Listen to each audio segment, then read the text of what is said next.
Je vais vous parler du sujet suivant qui est le régiment Normandie-Niemen. Et je trouve ça extrêmement stylé, que la France continue à vivre, même si elle évacue au travers de ces gens-là. Voilà, c'est des exemples des exemples dont il faut s'inspirer. Paris outragé, Paris brisé, Paris martyrisé, mais Paris libéré. Napoléon déclare alors à ses soldats « Vous ne rentrerez dans vos foyers que sous des arcs de triomphe ».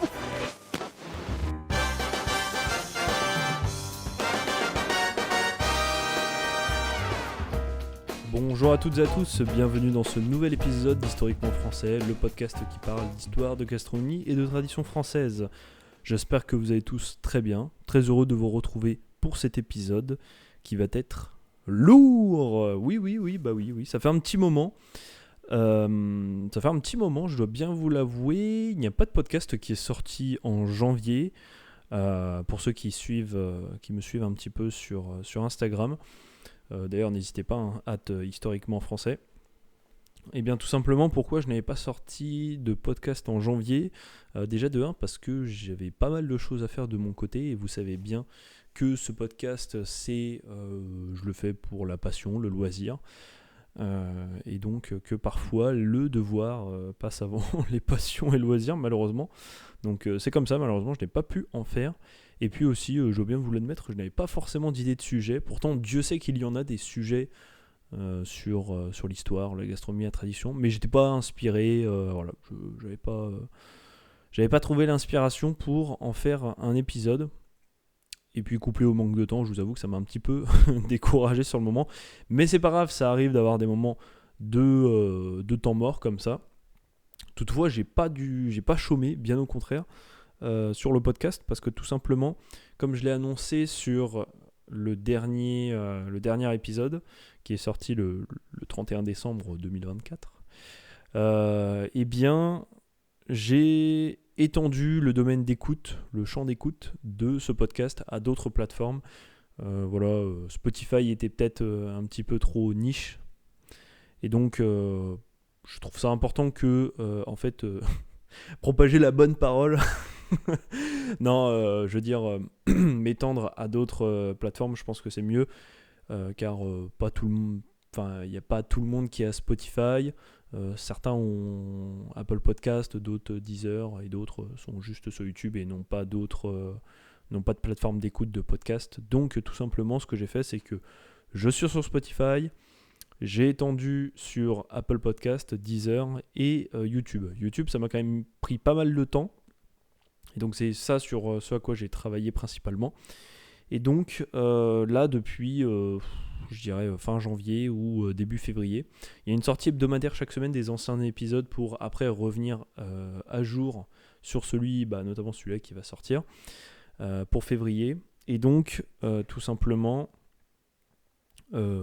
chaque semaine, il y a une sortie hebdomadaire. Pour ceux qui veulent aller revoir les anciens épisodes. Si vous connaissez des gens qui sont intéressés par ce concept-là, n'hésitez pas à les tourner sur YouTube s'ils n'ont aucune plateforme d'écoute. Voilà. Et vous pouvez écouter ça en arrière-plan, il n'y a rien d'illustratif, c'est le principe du podcast, même sur YouTube, c'est que vous pouvez l'écouter pendant que vous faites la cuisine, j'en sais rien. Ou toute tâche à la maison, à domicile. Et bien voilà, vous êtes libre d'écouter tout ça. Voilà, ça c'était un petit peu pour l'introduction. J'espère que votre début d'année a bien débuté. Moi, pour le coup, elle a débuté sur les chapeaux de roue, comme je vous ai dit. J'étais extrêmement occupé personnellement. Ça, plus le boulot, donc je vous raconte pas. C'est des journées chaque jour à 100 à l'heure. Et puis, le mois de février s'est plutôt bien passé. Voilà. Je pensais que il allait être aussi dur que novembre, mais au final, je sais pas pourquoi, il est passé sereinement, voilà, comme ça, une crème. J'ai glissé dessus il s'est plutôt bien passé. Je pense que c'était le fait qu'il y avait que des wins ce mois-ci, donc ça s'est bien passé. Voilà, et puis je suis content que ce mois-là se finisse parce qu'on va pouvoir passer à mars. Les jours commencent à se rallonger. Et oui, je fais le vieux comme ça, mais les jours commencent à se rallonger petit à petit. Ça fait du bien. On peut de nouveau aller se balader le soir après le travail, et ça fait vraiment du bien, ça fait plaisir. Donc pas trop longtemps, mais pas autant que l'été, mais voilà, ça commence à être un petit peu le cas. Donc j'ai hâte d'être en mars, et puis c'est tout pour ça. C'est bien passé le mois de février. Donc passons au sommaire très simple. Très simple. Simplement passons au sommaire de cet épisode. Donc première partie, la découverte du mois.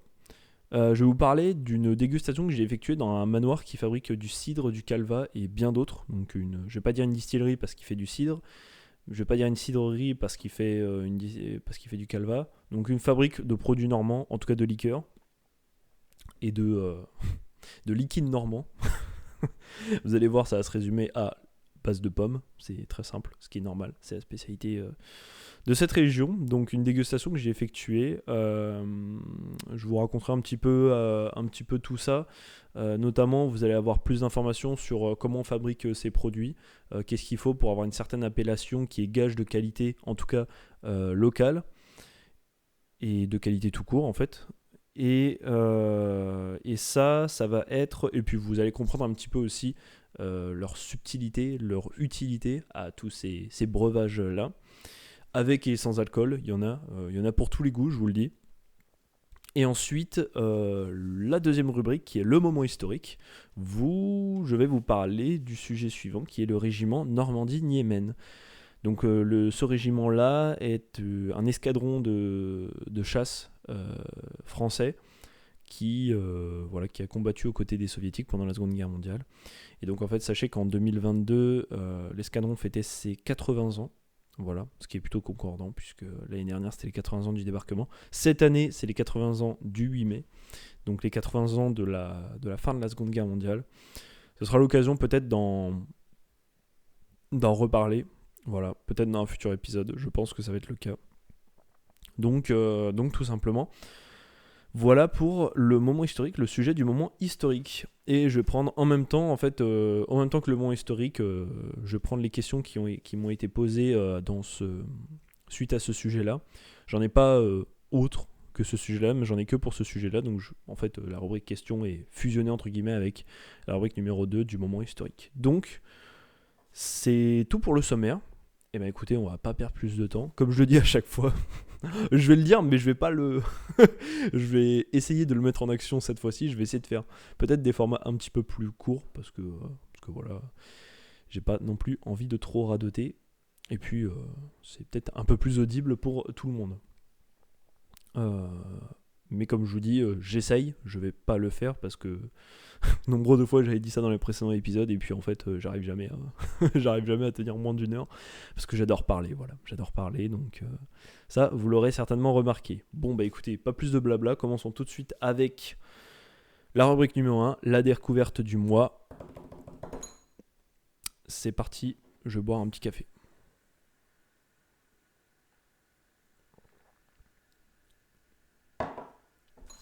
Alors, la découverte du mois, donc dégustation au manoir d'Apreval. Voilà, il s'agit de l'endroit dont j'ai pu déguster tous ces breuvages normands. Donc le manoir d'Apreval, en fait, il est situé donc dans la commune de Pen-de-Py, voilà, donc P-E-2-N-E-D-E-P-I-E, donc c'est à côté de Honfleur, entre Deauville et Honfleur, mais plus proche de Honfleur. Donc j'ai pu faire une dégustation, donc je vais vous retranscrire un peu tout ce que j'ai pu comprendre et retenir de cette dégustation, puisqu'en même temps qu'on déguste, on nous explique 2-3 trucs sur le manoir en tant que tel et sur ce qu'on déguste. Voilà, ça me paraît plutôt logique. Donc ils sont spécialistes dans la fabrication de cidre, pommeau et donc du calva. Ils font du poiré, de la poirée ou du poiré, et jus de pomme / poire, et du vinaigre de cidre, et de la confiture. Voilà, ils font plein de joyeusetés pareilles. C'est très très bien, c'est assez complet. Donc moi j'ai pu déguster, ils font 3 types de cidre, un pommeau de ce que j'ai pu goûter et les 3 types de calva, enfin les 3 types, 3 calvas différents avec différents âges pour voir vraiment la différence, l'influence notamment de l'âge sur la saveur donc, de cette liqueur. Et première chose qui a été assez intéressante, c'est que en fait, la matière première, donc c'est-à-dire tout ce qui permet de fabriquer ces liquides, ces breuvages, ces boissons, la matière première est cultivée entièrement sur leur terre. C'est-à-dire qu'en fait, les mecs, ils m'ont dit 17, une vingtaine de variétés de pommes et de poires qui cultivent sur leur terre, sur leur terrain. Donc là, on ne peut pas faire plus local que local. Et donc, il y avait un tableau qui montrait justement tous les types de variétés de pommes. Je ne savais même pas que ça existait. Donc, moi, j'ai pu goûter à pas mal de choses. Alors, en premier, si mes parents écoutent, ils vont devenir fous. Pourquoi je vous dis ça ? Parce que j'ai goûté en premier du jus de pomme. Alors, peut-être que vous n'avez pas la private joke et c'est tout à fait normal. Mais il y a une époque, c'est toujours le cas aujourd'hui. J'ai un secret pour vous, voilà. Je déteste les fruits. Enfin, je n'aime pas les fruits. Voilà. Je n'aime pas les fruits, je n'aime pas manger des fruits, je n'aime pas ça. Les gens qui me connaissent depuis très longtemps savent cette information. Et j'ai goûté du jus de pomme, voilà, parce que, alors surtout, en fait, je n'aime pas les fruits, et particulièrement, celui que je haïs au plus haut point, c'est la pomme. Alors, vous allez trouver ça paradoxal, vous allez dire, ouais, mais Lucas, t'es un peu autiste quand même, enfin, t'es un peu masochiste, parce que tu habites dans la région où c'est le pays de la pomme, en fait. Oui, voilà, je suis masochiste. Vous allez faire quoi maintenant ? Oui, ça arrive, c'est comme ça, voilà. Je peux rien y faire. Comme quoi, voilà, c'est comme ça arrive, donc oui, je suis... Mais je l'ai toujours dit, moi j'aime bien les fruits, mais quand ils sont fermentés. Ça fait alcoolique, mais j'aime les fruits fermentés. La prunelle de Troyes, c'est de la prune, donc voilà, c'est bon. Du calva, c'est de la pomme, voilà, moi j'aime bien. La liqueur de Mirabelle, j'en ai déjà goûté, c'est très très bon, moi j'adore ça. Voilà, la bénédictine, c'est pareil. Enfin, je veux dire, au bout d'un moment, voilà, j'aime bien et le vin en général. Voilà, c'est des fruits, tout ça, mais c'est fermenté. Moi, j'aime bien ça. Bref, donc, je vous le dis, j'aime pas du tout la pomme. Pourtant, j'ai goûté du jus de pomme pour. Voilà, ils ont proposé, j'allais pas dire non parce que. En vrai, je sais pas, c'est toujours ça. Ça fait rare, mais genre, en fait, je voulais goûter, voilà, parce que bon, je me suis senti un peu obligé de goûter. Je ne donnerai pas de réponse. Comme ça, voilà, c'est bon. Si en fait, c'est bon, c'est buvable. Voilà, je vous le dis. J'ai pas fait de réaction allergique, mais c'était voilà, c'était moi, c'est pas ce que j'aime le plus. Peut-être que ce problème que j'ai de goûter les fruits, peut-être que ça va s'évaporer. Je sais que moi, les fruits, ça me dérange pas de les manger, enfin du coup de les boire. Je sais que par exemple l'orange, j'aime pas manger, je mange jamais d'orange.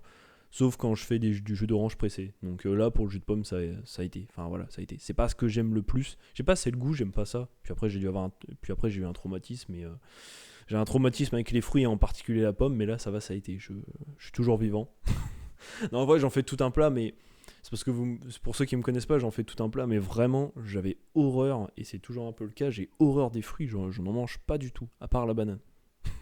À part la banane et le jus d'orange pressé. Mais voilà, le jus de pomme était très bon. Bref, passons. Après, j'ai goûté au cidre. Alors, ils font 3 types de cidre. Ils font du cidre doux, demi-sec et brut. Alors, pour info, donc, le demi-sec, donc celui du milieu, il est AOP Pays d'Auge. Il est AOP Pays d'Auge. C'est une appellation d'origine protégée, c'est une appellation gage de qualité. Ça ne veut pas dire que les autres sont mauvais. Ça veut dire qu'en fait, il répond à un certain cahier des charges en fait, pour être de ce nom AOP Pays d'Auge. Je vais vous donner vite fait une liste qui est non exhaustive parce que j'ai lu le cahier des charges. Bon, déjà, le fait que les cahiers des charges, c'est un peu comme les normes en entreprise, c'est assez indigeste à lire, mais là, ça allait encore. Là, je vais vous dire un peu, pour info, comment ça... en fait, qu'est-ce qu'il faut être pour être AOP Pays d'Auge, pour notamment un cidre. Donc en fait, déjà, il faut avoir une teneur en éthanol. Donc l'éthanol, en fait, c'est tout simplement l'alcool qu'il y a dedans. Il doit être supérieur à 3,5 degrés. Et il peut être aussi, je crois, supérieur à 6 degrés. Donc voilà, vous avez à peu près les infos, un cidre à 1 degré d'alcool, ça, c'est pas AOP Pays d'Auge. Il faut avoir une certaine teneur en alcool. Ensuite, il faut avoir une teneur en sucre qui doit être supérieure ou égale à peu près 20 grammes par litre. Voilà, ça, il faut avoir un peu de sucre quand même, un peu dedans aussi. Et il faut avoir une teneur en anhydride carbonique. Alors, je fais le chimiste émérite en vous donnant des trucs comme ça, mais en fait, de l'anhydride carbonique, c'est ni plus ni moins que du CO2. Et j'ai un scoop pour vous, quand vous mettez du CO2 dans de l'eau, ça fait de la salvetat. Enfin, pas que... Alors, je suis pas sponsorisé, mais ça fait de l'eau pétillante. Donc, c'est pour ça qu'on a des bulles dans le cidre. Ils rajoutent donc du CO2, du dioxyde de carbone. Donc là, il y a une teneur. Vous n'êtes pas obligé de la retenir, absolument pas. C'est 3 grammes par litre. Même moi, je la retiendrai pas. Et aussi, la production, elle doit se situer dans ce qu'on appelle l'appellation Pays d'Auge, géographiquement parlant.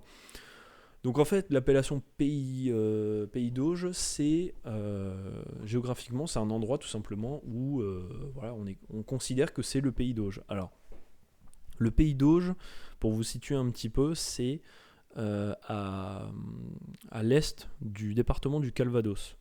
Donc toute la partie, si vous y connaissez un petit peu en géographie, donc tous les bleds ou ces types, les bleds, les villes où il y a Deauville, Trouville, Honfleur, Pont-l'Évêque, Lisieux, Cambremer, Livaro, Pays d'Auge, ça descend vraiment très bas. C'est du nord au sud. Voilà, je suis en train de vous faire tous ces endroits-là, c'est ce qu'on appelle le Pays d'Auge. Et ça va même, c'est pas que dans le Calvados, il y en a une partie dans l'Orne, plus bas, donc c'est le département en dessous du Calvados, notamment le village de Camembert, voilà, vous le saurez maintenant. C'est aussi, il y a une partie qui est AOP Pays d'Auge. D'ailleurs, ça fait un rappel sur ce qu'on parlait de la bataille de la Poche de Falaise. Montormel, donc, qui a été un peu la clé de voûte décisive dans la bataille de la Poche de Falaise, se trouve dans le Pays d'Auge, l'appellation Pays d'Auge. Voilà, ça c'était pour faire un lien, une ramification sur mon précédent épisode. Et il y en a aussi un petit peu dans l'Eure. Alors l'Eure, c'est anciennement Haute-Normandie, c'est ce qui se trouve à droite, donc à l'est du Calvados. C'est adjacent au Calvados. Donc vous avez, alors c'est vraiment un tout petit peu de l'Eure. Hein. Je vais vous donner des noms de bleds, mais si vous voyez par exemple, ça dépasse pas Pont-de-Mer. C'est des tout petits villages qui se situent dans l'Eure, en bordure de Calvados. Je pense notamment à Cormeilles, Saint-Pierre-du-Val. C'est des petits villages comme ça qui sont encore dans l'appellation Pays d'Auge, qui sont dans l'Eure et pas dans le Calvados, mais qui sont toujours dans l'appellation Pays d'Auge. Moi, je pensais que le Pays d'Auge c'était uniquement une partie du Calvados, mais non, il y en a dans l'Eure et dans l'Orne. Donc ça, c'est pour la partie. C'est un autre critère important, c'est la production géographique. Et donc voilà, ça c'était pour l'appellation AOP Pays d'Auge. Donc les 3 cidres sont vraiment très très bons. Donc bien sûr, le doux, on a moins de teneur en alcool. C'est beaucoup plus sucré, c'est très très bon. Le demi-sec, c'est très très bon aussi. Le brut, on sent qu'il y a un petit peu plus d'alcool dedans, mais ça reste très très bon aussi. Les 3 étaient bons, ils avaient chacun leur avantage. Si on aime un peu plus la forte teneur en alcool, ou on aime plus le côté sucré.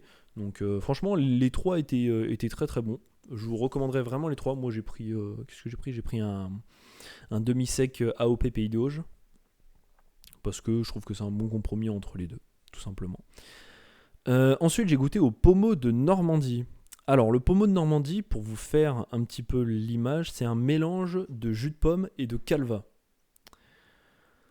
Donc, c'est vraiment quelque chose de très typique à la Normandie. C'est vraiment une boisson, un alcool qui est typique de la Normandie, parce que vous voyez là, c'est du jus de pomme avec du calva, donc qui mélange en fait une certaine proportion des deux.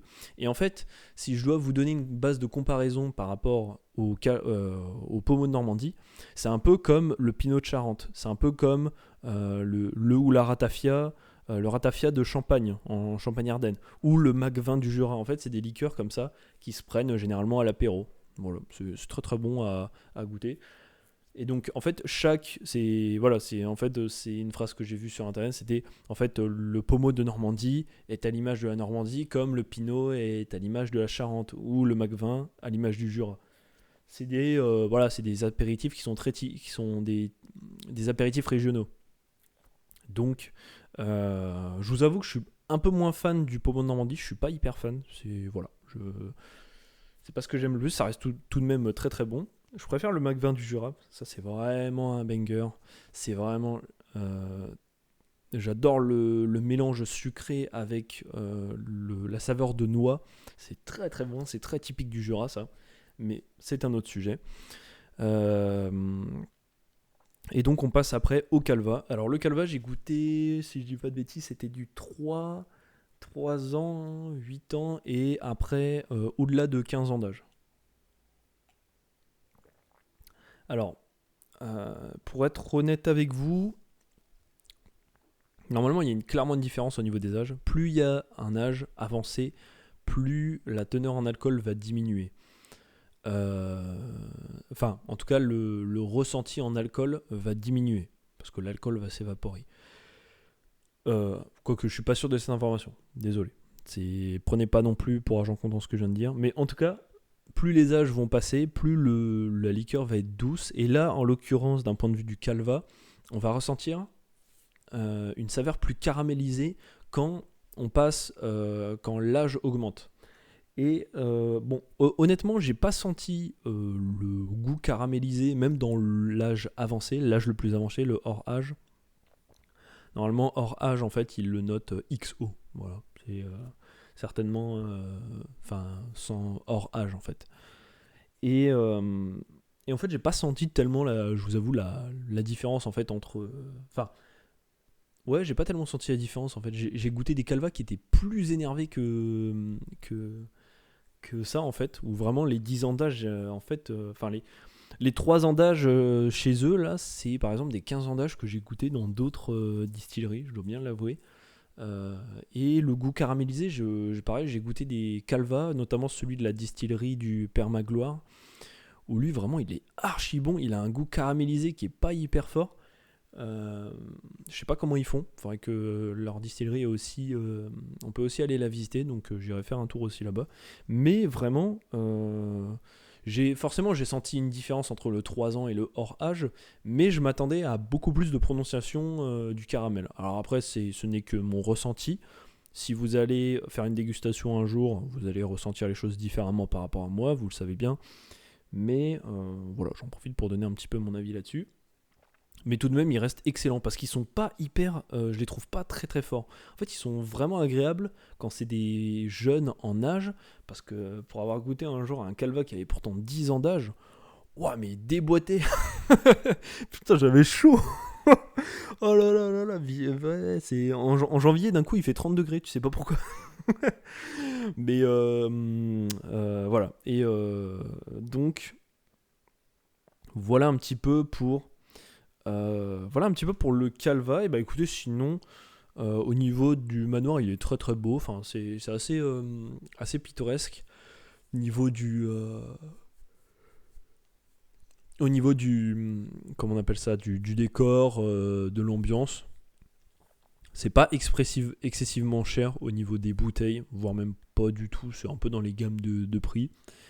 Et les gens on a été très bien reçus, et puis voilà, je pense que c'est un peu tout. Donc n'hésitez pas à y aller, c'est à peine de pied, le manoir d'Apreval. Il n'y a pas de placement de produit, il n'y a pas de... Je suis pas payé pour ça, encore une fois, je ne mets en valeur que ce qui me plaît et que je juge pertinent à mettre en valeur d'un point de vue de la gastronomie française, et même du patrimoine français en général. Franchement, eux, ils valent vraiment le coup parce qu'ils font tout vraiment chez eux. Ça sort pas de la Normandie, du Pays d'Auge, et c'est vraiment c'est très très bon. Donc n'hésitez pas à y aller. Au passage, j'en profite pour vous dire que moi je pense que vous devriez essayer de faire des mélanges. Alors, c'est pas les mélanges alcool genre putain, non mais je vais même pas sortir ça. C'est les trucs quand on était en soirée, quand on était adolescent. En fait, y a un truc qui s'appelle le Kier normand. Et alors, moi, ce que j'aime bien faire en termes de kir normand, c'est genre, vous faites pommeau de Normandie, cidre. Vous mettez un tout petit peu de pommeau de Normandie, vous rajoutez du cidre, ça fait un très bon kir normand. Voilà, je le dis, c'est très très bon. Ou alors un autre kir, vous rajoutez d'autres liqueurs, je sais pas, c'est du cassis, de la mirabelle. Et vous mettez ça avec du cidre. Du cidre doux, généralement, ça passe. En fait, la liqueur est déjà suffisamment alcoolisée, donc autant ne pas en rajouter avec du cidre brut. Mais vous mettez du cidre doux, et en fait, ça fait un bon petit en cocktail ou un bon petit kir en fait pour l'apéro. C'est vraiment très très sympa. Voilà, c'était un peu tout pour cette première rubrique. Et bah écoutez, c'est déjà pas mal. N'hésitez pas à y aller parce que ça vaut vraiment le détour si vous passez par là. Donc Deauville, Trouville, Honfleur. Voilà, ça fera une petite visite dégustative, vous repartirez avec un petit peu de gastronomie, et ça c'est pas plus mal, voilà. Et bah écoutez, pas plus de blabla, passons à la deuxième rubrique, le moment historique, c'est parti.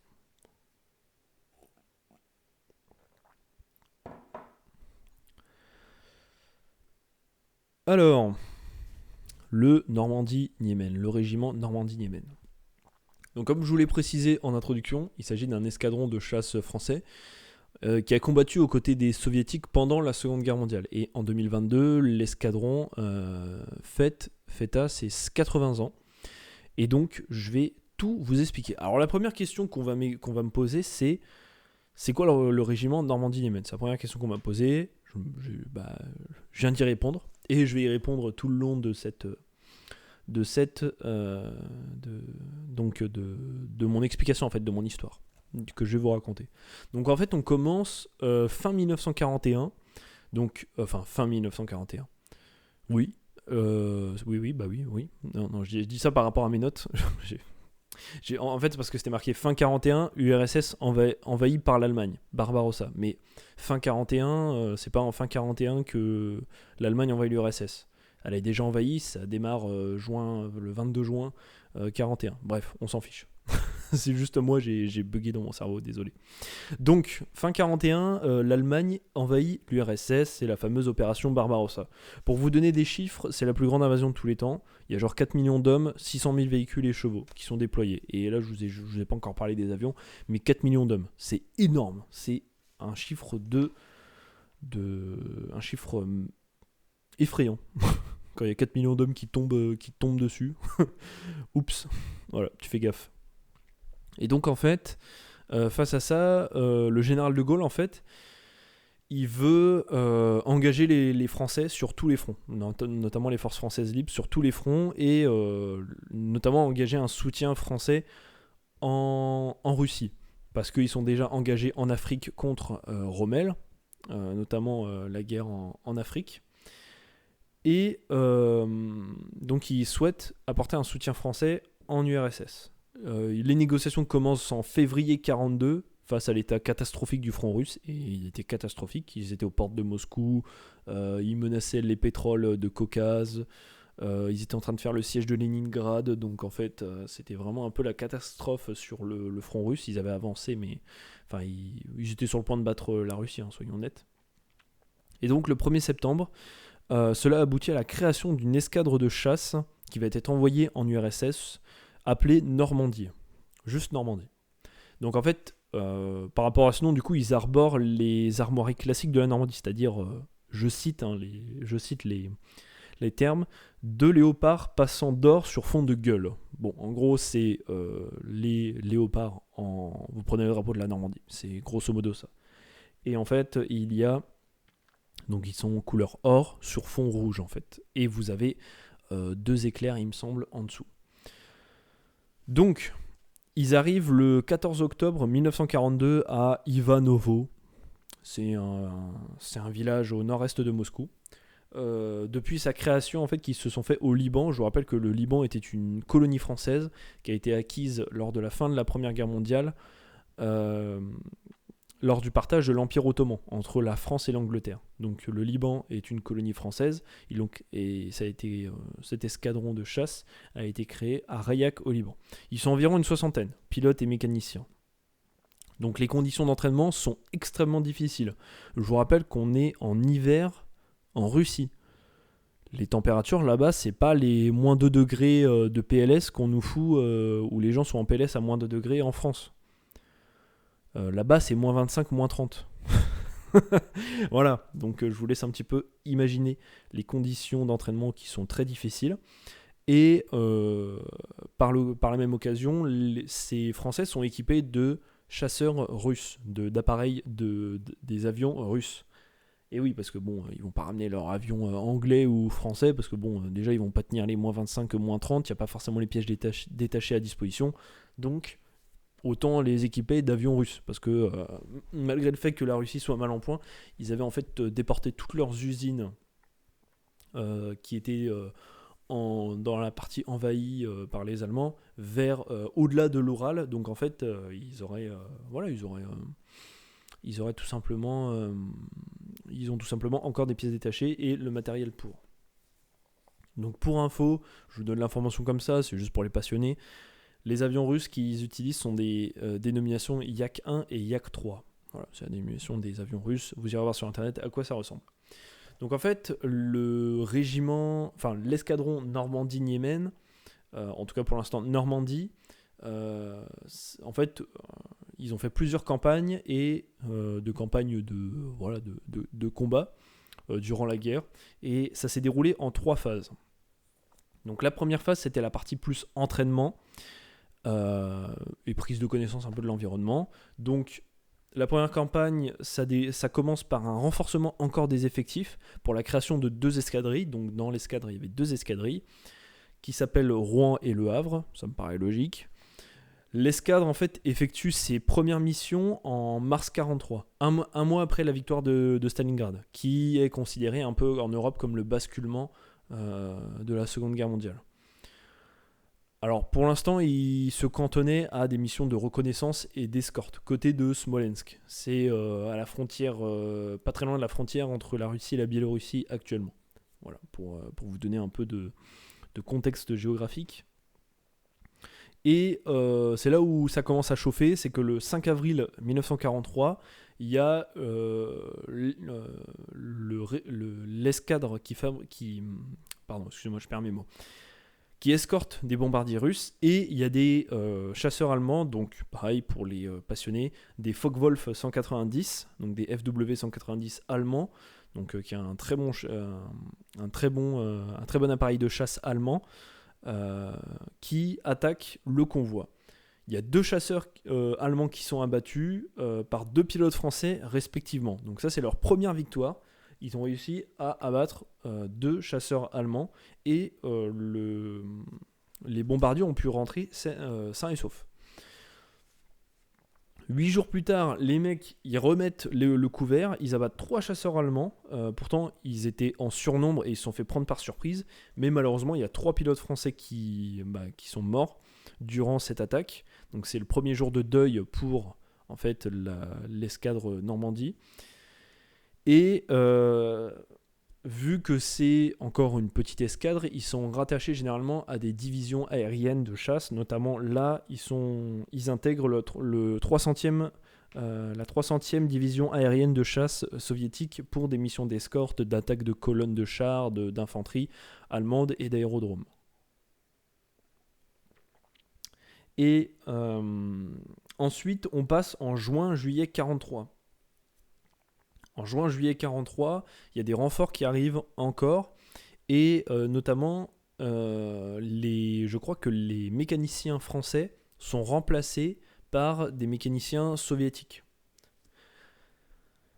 Et les renforts arrivent, et ça permet de créer 2 escadrilles supplémentaires, ce qui fait 4 escadrilles dans l'escadre Normandie.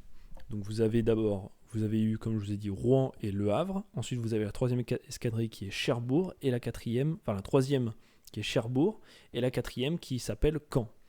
Ce qui est encore une fois logique. Et ça tombe bien parce que y a une bataille très très importante qui se déroule début juin 1943, qui est la bataille de Koursk. D'ailleurs, elle commence le 5 juillet, en fait, la bataille de Koursk. L'opération Citadelle, pour les Allemands, ils ont appelé comme ça l'opération Citadelle. Parce que, alors, pour info, la bataille de Koursk, je vous le dis, c'est une des batailles les plus importantes aussi de la Seconde Guerre mondiale. C'est un autre tournant de la guerre. notamment parce que c'est la plus grande bataille de chars de tous les temps. Voilà. Il y a je crois qu'il n'y a pas très loin de 10 000 chars qui se sont engagés là-dedans. Je vous explique pas la bataille métallurgique que ça a dû être. Vraiment, il y a dû avoir du sang et du fer de partout, tellement c'était le bazar. Je vous dis, il y a à peu près combien, je sais plus combien il y avait. Je crois qu'il y avait 800 000 ou 900 000 Allemands engagés contre 1,2 million de Soviétiques. Et notamment, c'est là où Koursk, il y a eu les premières manœuvres du char Tigre. Donc, c'est là où il y a eu les premières grosses surprises allemandes. Et donc en fait, du 12 au 19 juillet, donc en pleine bataille de Koursk, il y a 112 sorties qui sont effectuées au total de l'escadre, et ils abattent 17 avions. Mais parmi les 17 avions qu'ils ont abattus, il y a 6 pilotes français qui sont abattus, notamment l'un des commandants principaux à cette période actuelle, qui est le commandant Tulsan, qui est abattu le 17 juillet. Donc il perd le commandant de l'escadre, donc qui est un autre jour de deuil malheureusement. Et le 4 août, avec la fin de la bataille de Koursk, donc en fait la bataille de Koursk s'est finie par une défaite allemande, pour plein de raisons que je ne peux pas développer parce que ça va prendre énormément de temps. Mais les Allemands ont perdu parce que tout simplement c'était... ils ont tout donné mais ils n'ont pas réussi. Et ce sera peut-être l'objet d'un futur épisode parce que c'est vraiment très intéressant la bataille de Koursk. C'est un tournant majeur dans la Seconde Guerre mondiale et très intéressant d'un point de vue... même d'un point de vue... explication de la défaite avec plein d'anomalies qui se sont passées, plein de rebondissements qui sont assez impressionnants et énormément de nouvelles technologies mises en avant. Ouais, c'est vraiment une bataille incontournable que j'aimerais bien détailler dans un futur épisode. N'hésitez pas à me le faire savoir au passage si cela vous intéresse. Donc, avec la fin de la bataille de Koursk et donc la victoire soviétique, le groupe, en fait, ils se déplacent, ils reviennent du côté de Smolensk. Ils continuent des missions de reconnaissance, d'escorte, les missions classiques, et ils accumulent les victoires, mais toutefois, en fait, il faut noter que les pertes sont très lourdes aussi. Rien que pour l'année 1943, il y a 21 pilotes qui sont morts en 6 mois. Donc fin 43, ils sont à deux doigts de ne plus avoir de pilotes en fait, dans l'escadre. Donc en fait, ils se replient vers Moscou et ils se laissent du repos et le temps de se renforcer, le temps de l'hiver, le temps de réattaquer de meilleur dès que l'hiver sera passé. Mais on note quand même 77 victoires déjà à l'heure actuelle, en quasiment une année, 77 victoires pour l'escadre Normandie pour l'instant. Et d'ailleurs, face à ce nombre de victoires, les Russes décident de le passer au stade de régiment. Donc ils font plus partie d'une division de chasse ou d'un autre régiment. Ils ont leur régiment à eux exclusivement. Donc ce n'est plus l'escadre Normandie, mais c'est le régiment Normandie à part entière. Donc là, c'était la première campagne de ce régiment.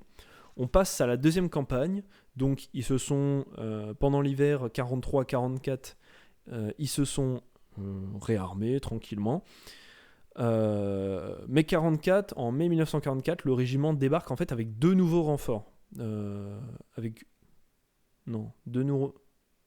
nouveaux renforts. Alors attendez, je me suis trompé dans mes notes certainement. Oui, c'est possible. C'est possible que je me sois trompé dans mes notes. Parce que en fait, alors, excusez-moi, je me suis trompé dans mes notes, mais en fait, la création des deux escadrilles Cherbourg et Caen, ça s'est fait en mai 44. Voilà. Désolé pour petit erratum. Ils reçoivent énormément de renforts, des renforts beaucoup plus conséquents. Et ça permet la création de deux escadrilles supplémentaires. Donc je vous fais un dernier rappel, c'est Rouen, Le Havre, Cherbourg et Caen. Donc ils sont à 4 escadrilles dans le régiment Normandie. Donc ils reviennent en mai 1944 après les renforts et ils partent pour la frontière cette fois pour une opération de grande envergure. Alors la bataille de Koursk était une sacrée bataille en tant que telle. Là, là, c'est autre chose parce qu'on part sur une opération qui est beaucoup plus impressionnante et de grande envergure.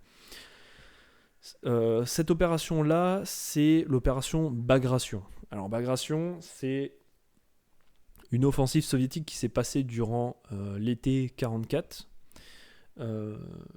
Bagration, qui est un des maréchaux qui, durant les guerres napoléoniennes. Et en fait, là, je dois être très, très sincère avec vous, cette opération-là a mis une grosse balayette laser aux Allemands. Pour faire simple, les Soviétiques, ils avancent de 600 km en 2 mois, en anéantissant 3 armées allemandes. Je ne sais pas si vous vous rendez compte, si on peut parler de rouleau compresseur soviétique. C'est-à-dire qu'en fait, l'Ukraine était en grande partie libérée, en fait. L'Ukraine a été libérée par les Soviétiques. Il y avait encore... Les Allemands étaient encore présents en Biélorussie et dans les pays baltes. Et les mecs, c'est simple, en 2 mois, ils ont avancé de 600 km, ils ont détruit 3 armées allemandes.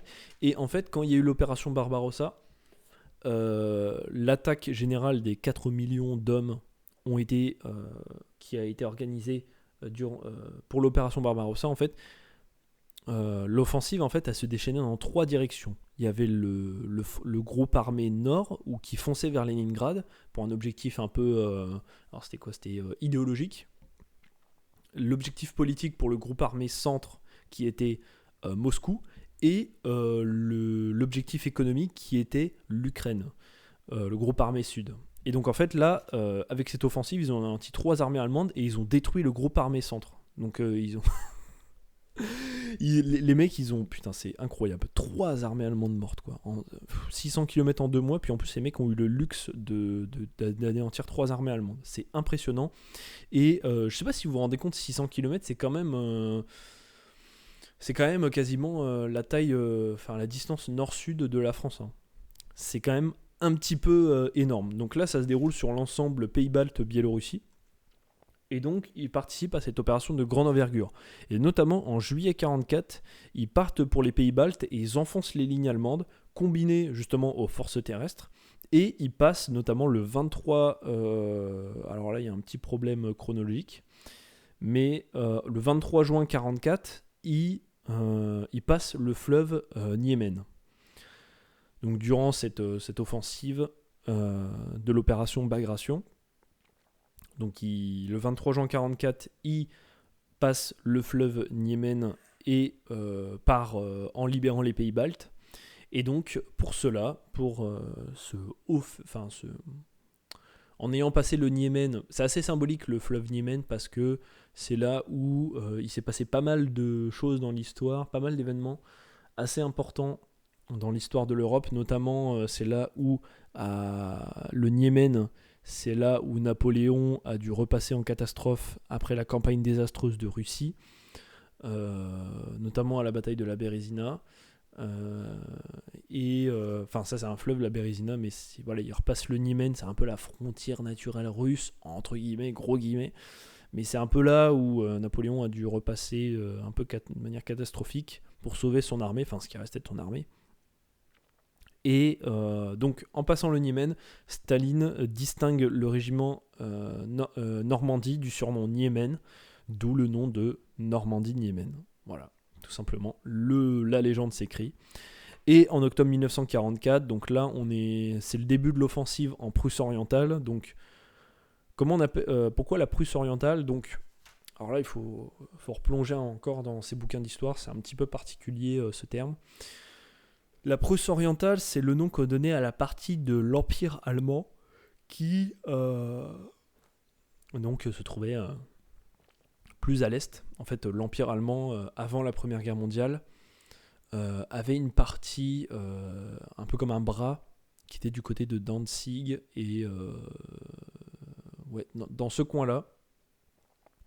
Et en fait, ça, c'est la partie Prusse orientale. Donc tout ce qui est par exemple Tannenberg, notamment qui est une bataille connue pendant la Première Guerre mondiale où les Allemands ont vaincu les Russes. Et en fait, c'est cette partie-là qu'on appelle Prusse orientale, c'est l'Allemagne de l'Est. Alors pas l'Allemagne de l'Est d'un point de vue guerre froide, mais vraiment l'Est, donc c'est-à-dire en fait la frontière naturelle qui était dessinée, qui était connue à l'époque, et qui était avant la Première Guerre mondiale, quoi. Donc là, ils rentrent en territoire allemand, mais en fait, on appelle ça la Prusse orientale. C'est un nom historique, un nom en géographie qui est assez, qui a une connotation historique. Donc ça, c'était pour le début en octobre 1944. Donc en fait, là, le régiment Normandie-Niemen, ils sont un peu à leur apogée. Les mecs, en une journée, ils abattent 29 chasseurs. Donc c'est énorme pour vous dire. Et aussi, c'est la première unité française à se poser en Allemagne. Et oui, ça, on l'oublie, mais c'est la première unité française qui se pose en Allemagne dans un aérodrome allemand, puisque voilà, la Prusse orientale, excusez-moi, était en Allemagne, donc ils se sont posés là. Et le 7 décembre, ils retournent à Moscou pour se faire décorer par le général de Gaulle du fanion. Donc le fanion, c'est le petit drapeau, le petit truc qu'on met sur les uniformes, qui est un peu l'affiche d'un régiment, d'une escadrille, d'une division, du fanion Normandie-Niemen de la Croix de la Libération. Donc ils commencent vraiment à recevoir des hauts faits. Donc ça, c'est la fin de la deuxième campagne. Et on attaque tout de suite avec la troisième campagne qui démarre aussitôt le 12 décembre 1944 avec une offensive en Allemagne. Donc là, ils étaient déjà en Allemagne parce que voilà, c'est la Prusse orientale, c'est historiquement connu pour être allemand. Mais là, ils attaquent l'Allemagne directement, où ils combattent en fait des pilotes allemands qui sont désespérés. Les mecs, ils savent qu'ils ont perdu la guerre, mais en fait, on les a un peu forcés ou par fanatisme à combattre contre des Russes et des Français des Russes qui sont supérieurs en nombre et qui sont boostés, qui ont envie de se venger de toutes les atrocités commises, quoi. Et donc le 20 mars 1945, le régiment est décoré de l'ordre du drapeau rouge. Alors ça, c'est une des seules distinctions qui a existé pendant très longtemps dans le pays soviétique. C'est en fait c'est en guise de bravoure au combat ou d'un fait de guerre exceptionnel. Donc là, ils sont décorés de cet ordre, en tout cas de ce fait d'armes. Et donc après, vous connaissez, l'Allemagne capitule le 8 mai. Et donc le 12 mai, les soviétiques, donc une fois que la guerre est finie, les Français vont pouvoir revenir en France.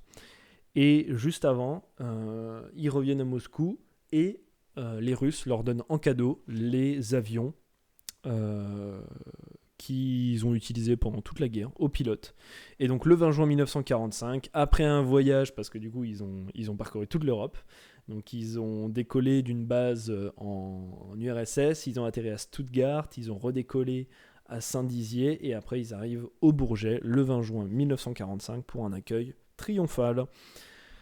Voilà, c'est l'histoire du régiment Normandie-Niemen. C'est pas fini, mais là c'est plus pour information, c'est pas quelque chose que je me suis concentré de manière beaucoup plus précise, c'est plus là où, en fait, c'est là où le régiment a fait vraiment ses plus hauts faits d'armes, est connu surtout pendant la Deuxième Guerre mondiale. Mais après la guerre, en fait, ils participent notamment à la guerre d'Indochine, où là, par contre, ils ont fait exploser les compteurs de missions et d'heures de vol. Les mecs, ils ont fait 4977 missions, 6900 heures de vol, c'est énorme. Ils participent aussi à des exercices de manœuvre dans le cadre de l'OTAN, des missions de, en guillemets, maintien de la paix. Hein, voilà, on fera attention à ce terme-là. Donc des OPEX, par exemple, donc opérations extérieures. Notamment l'opération turquoise au Rwanda, donc là c'est plus dans les années 80-90, l'opération Cresserelle en Bosnie-Herzégovine, ou la bataille du Kosovo, la guerre au Kosovo, et aussi l'opération, comment ça s'appelle, je crois que c'est turquoise justement, ou dans ces eaux-là, enfin il y a il participe aussi à une guerre au Tchad. Mais après ça va être rattaché à l'opération qu'on connaît aujourd'hui, l'opération Barkhane. Et l'escadron en fait est mis en sommeil le 3 juillet 2009 et elle est réactivée en 2012 pour intervenir sur des OPEX, donc notamment Barkhane, et la protection du territoire français. Voilà, tout simplement. Aujourd'hui, elle est toujours en service, donc elle fait principalement ces missions-là. Et une des questions justement que j'ai reçues, c'était de savoir tout simplement qu'est-ce qu'on peut en retenir de bien? C'est une question qu'on m'a posée. Qu'est-ce qu'on peut retenir de bien en fait de ce régiment de Normandie-Niemen? Voilà, qu'est-ce qu'on peut faire? Qu'est-ce qu'on peut en retenir là-dessus? Alors là, c'est que mon avis personnel, hein, encore une fois. Mais moi, je considère que c'est quelque chose d'assez insolite et c'est un fait d'armes vraiment exceptionnel parce que quand même des mecs qui sont partis dans un pays étranger, totalement étranger au leur, qui ont piloté des avions étrangers au leur, dans des conditions qui ne sont pas du tout où ils ne sont pas du tout habitués. Enfin voilà, ils étaient totalement étrangers à l'environnement et les mecs ils ont quand même réussi à faire des faits d'armes comme ça. Je trouve ça assez impressionnant. Ça montre la capacité, alors je dis de l'être humain à s'adapter à son environnement, mais en particulier aux Français, parce que voilà, les Français peuvent avoir on peut avoir des préjugés sur les Français, mais malgré tout, ça montre quand même une certaine excellente coopération entre les Français et les Russes. Ces liens-là ont été extrêmement bien renforcés entre ces deux pays-là, qui aussi ont des alliances historiques. Hein.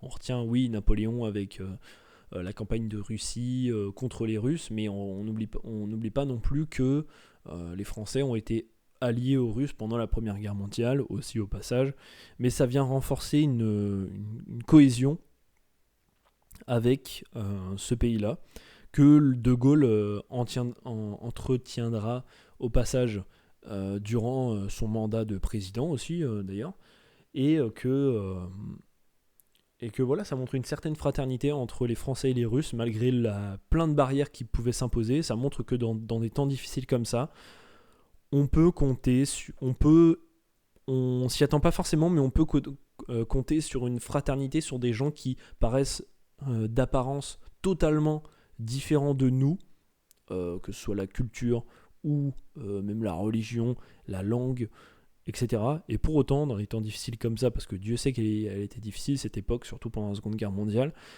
ils ont réussi à faire des hauts faits d'armes pour abattre autant d'avions. C'est vraiment impressionnant. Et aujourd'hui, ça existe toujours. Et c'est magnifique. C'est une belle prouesse, c'est un bel exploit qu'on peut se vanter, nous, en tant que Français, d'avoir. Ça montre une adaptabilité à l'environnement, à toute épreuve. Voilà, on dit souvent des Français qui sont peut-être casaniers, qui sont habitués qu'à leur bouffe ou je sais pas quoi, ou qu'à leur culture et qu'ils n'aiment pas les cultures étrangères ou je sais pas quoi, ou qu'ils n'arrivent pas à s'y habituer. Force est de constater que non, même dans des temps aussi difficiles que pendant la Seconde Guerre mondiale, bien sûr que non. Donc franchement, et que aussi, putain, on a des couilles aussi, il faut le dire. On a des couilles pour aller faire ça quand même. Voilà, et que le général de Gaulle a eu une très bonne idée, que d'à tout prix vouloir s'engager sur tous les fronts pour lutter contre le fascisme, le nazisme. Et c'est vraiment quelque chose dont on doit être fier. Et qu'est-ce qu'on doit retenir? Que retenez en fait cette histoire-là. On retenait ça, voilà. Qu'est-ce qui rend fier les Français? Oui, on dit souvent c'est Napoléon, c'est le château de Versailles, tout ça. Le régiment Normandie-Niemen. Vous pouvez aller visiter le musée consacré à ça, qui a été intégré. Alors avant, c'était dans les Andelys, donc qui était dans l'Eure. Maintenant, il a été fermé pour être transféré au Bourget, au musée de l'air et de l'espace, au Bourget. Donc allez-y, il y a une partie qui est consacrée au régiment de Normandie-Niemen. Allez-y parce que c'est vraiment très intéressant, vous allez même voir l'avion d'époque. Et franchement, ouais, on peut être fier de ça. Une autre chose que vous pouvez sortir d'ailleurs au passage, si un jour vous rencontrez des Russes, quoique en ce moment ça va être un petit peu compliqué. mais vous pouvez ressortir ça. Voilà, ça montre un certain courage quand même. Ça montre un très beau courage que je radote un petit peu, mais que dans des temps difficiles, en fait, on peut être capable de s'adapter et de faire des très belles choses. Voilà, c'est aussi ça que j'ai retenu. Et que ça nous fait briller, encore une fois, à l'international. Parce que, je sais pas, j'ai jamais parlé à un Russe, mais peut-être que le Normandie-Niemen, il connaît un peu plus que un Allemand ou un Italien ou un Belge, bref. Voilà, on peut être fier d'avoir des héros comme ça, comme notamment le commandant Tulsan. J'oublie aussi d'autres commandants qui étaient aux commandes de ce régiment, de tous ces pilotes-là, qui sont morts pour la France en Russie, et c'est vraiment de savoir qu'on est sur tous les fronts, en fait, qu'on est partout. Voilà, les Français brillent dans le monde entier. Et je sais que c'est mieux de dire par le camembert ou le pain, mais le Normandie-Niemen et la résistance française, c'est encore mieux. Voilà. C'est un petit peu ce que je peux retenir de ça. C'est un peu double. On peut sortir hors du contexte de la guerre d'un point de vue de ce qu'on peut en tirer de cette histoire-là. Donc voilà. Même quand la France est vaincue en tant que telle, quand elle paraît vaincue en fait, elle n'est pas vraiment vaincue parce que la France vit à travers ses habitants. Voilà. En fait, voilà, je viens d'avoir l'idée, désolé, je radote encore, mais on peut croire que la France est vaincue en tant que telle, que la France paraît d'extérieur affaiblie, mais en fait, ça montre surtout que ce pays-là vit dans chacun de ses habitants. Chacun de ses habitants est responsable de l'image de son pays. Si la France doit peser, c'est parce que ses habitants pèsent, tout simplement. Ils sont là, ils sont présents, ils vont faire des faits d'armes, des prouesses qui vont faire reconnaître leur pays comme stylé. Voilà, c'est aussi simple que ça. Donc, c'est un devoir aussi pour nous. Oui, la France a été vaincue à cette époque-là, mais pour autant, on retiendra plus de la France qu'ils se sont battus même quand ils semblaient être vaincus par l'Allemagne, que Vichy par exemple. Oui, effectivement, Vichy, c'est une partie de notre histoire qu'il faut revoir au plus objectivement possible, parce que Dieu sait qu'il y en a des interprétations douteuses et plein de théories à tire-larigot. Mais punaise, c'est surtout de se dire que putain, en chacun de nous, on est capable. Si chacun de nous essaye de faire son maximum pour mettre en valeur son pays, en fait, on a un pays stylé, quoi. Les mecs, ils étaient à l'autre bout de la Russie. Ils étaient à l'autre bout de la Russie, dans le froid. Il y a rien qu'ils connaissaient. Il n'y avait pas de fromage pour eux, rien du tout. Ils connaissaient rien du tout. Tout était différent de ce qu'ils vivaient. Et les mecs, ils sont arrivés sur mode, je suis français. Non, pourquoi je fais un accent anglais ? Bref, je suis français et je suis là pour tuer du nazi. Voilà. Voilà, c'est aussi simple que ça.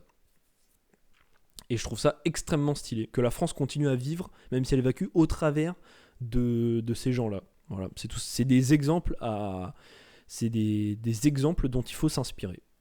Voilà, j'espère avoir été clair au niveau de cette question-là, de ma réponse. Et puis voilà, c'est tout pour le régiment Normandie-Niemen. Donc écoutez, on va s'arrêter pour cet épisode-là. Donc je suis quasiment à 1 heure, j'ai à peu près respecté mon temps d'enregistrement. Donc écoutez, on s'arrête pour cet épisode de podcast. N'hésitez pas à commenter, à noter 5 étoiles. Faites partager. Donc n'oubliez pas, c'est disponible sur Spotify, Apple Podcast, Deezer, YouTube. N'hésitez pas à faire partager, à donner votre avis. J'attends vos avis, vos remarques, vos suggestions pour de nouveaux épisodes. Voilà, je peux pas toujours avoir l'idée. Des fois, j'ai des moments où je n'ai pas d'idée sur les épisodes. Donc, des fois, le fait que vous me donniez un avis sur quoi faire, ça peut me permettre, ça peut me donner de l'inspiration.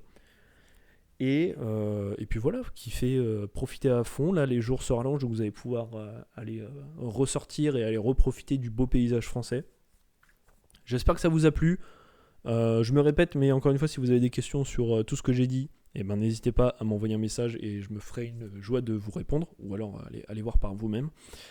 Soyez curieux surtout, visitez la France, soyez fiers de votre pays, et je vous donne rendez-vous pour le prochain épisode qui sera en mars. Je vous souhaite à tous une très bonne journée ou une très bonne soirée. C'était Lucas, ciao.